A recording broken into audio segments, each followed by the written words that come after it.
৫ মাস বাবার বাসায় থেকে এসে দেখি আমার সংসারের কোনো কিছুই আর আগের মতো নেই। বাসার সব জিনিসপত্র কেমন ছড়িয়ে ছিটিয়ে আছে। পুরো বাসাটা আমার এলোমেলো অগুছালো। তো পুরো বাসাটা আবার আগের মতো কিভাবে গুছিয়ে নিলাম, বাবার বাসা থেকে কি নিয়ে আসলাম, সব কিছু থাকছে আজকের ব্লগে।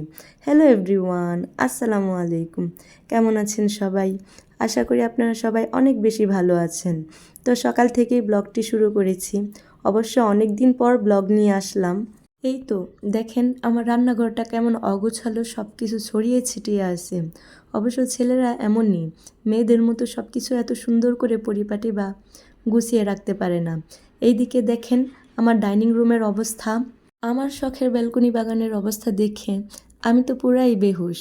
আমার ব্যালকনি বাগানটা কত সুন্দর ছিল, সব গাছ পানির অভাবে শুকিয়ে গেছে। দেখেন আমার আগের ব্যালকনি বাগানটা কত সুন্দর করে সাজানো ছিল। এই তো দেখেন বাবার বাসা থেকে কত কিছু নিয়ে এসেছি। 2টা ভাতের পাতিল, একটা দুধ জাল করার পাতিল, পাতিলের ঢাকনা, পানি খাওয়ার গ্লাস, কড়াই আর কয়েকটা বাটি নিয়ে এসেছি। আমার স্টিলের জিনিসপত্র অনেক ভালো লাগে। আমার বাসায় ম্যাক্সিমাম জিনিসপত্র স্টিলের। আপনাদের ভাইয়া আমি আমার বাবার বাসায় যাওয়ার পর ডোমরিটরিতে খেয়েছে, তাই বাসায় কোনো বাজার ছিল না। আমি বাসায় আসার পর আপনাদের ভাইয়া যা যা দরকার ছিল সব একসাথে বাজার করে নিয়ে এসেছেন। বাজারের মধ্যে এখানে আমাদের আর বাবুর জন্য মশারি নিয়ে এসেছেন। বাবুর টুকিটাকি কিছু জিনিসপত্র ছিল যেগুলো শেষ হয়ে গিয়েছিল, তো ওইগুলো নিয়ে এসেছেন। তেল নিয়ে এসেছেন। আর গ্যাস যেহেতু আমরা অনেক দিন বাসায় ছিলাম না, ফুরিয়ে গিয়েছিল, তো গ্যাস নিয়ে এসেছেন।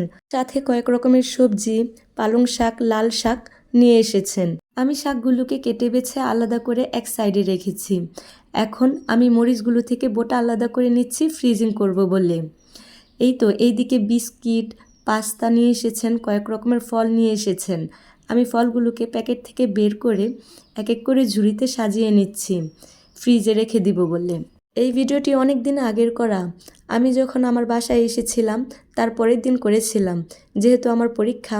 অবশ্য আগের একটা ভিডিওতে বলেছিলাম পরীক্ষা সাথে ছোট বাবু, সংসার সব মিলিয়ে সে সময় ভিডিওটি আপলোড করতে পারিনি, তাই এখন আপলোড করেছি। এই তো আপনাদের ভাইয়া ছোট বড় কত রকমের মাছ নিয়ে এসেছেন।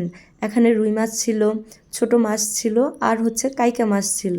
সবগুলো বাজার কেটে ধুয়ে পরিষ্কার করে সাজিয়ে গুছিয়ে নিয়েছি। এরপর ছড়িয়ে ছিটিয়ে থাকা সব জিনিসপত্র আমার অগোছালো পুরো বাসাটাকে সাজিয়ে গুছিয়ে নিয়েছি। এই তো রান্নাঘরের ফাইনাল লুক। আজকে এই পর্যন্তই। ভিডিওটি ভালো লাগলে লাইক, কমেন্ট, শেয়ার করে দিবেন। আর আমার ভিডিওটি প্রথম দেখে থাকলে লাইক, ফলো বা সাবস্ক্রাইব করে পাশে থাকবেন, যেন পরবর্তী ভিডিও আপলোড করার সাথে সাথে নোটিফিকেশন পেয়ে যান। ভালো থাকবেন সবাই। আল্লাহ হাফেজ।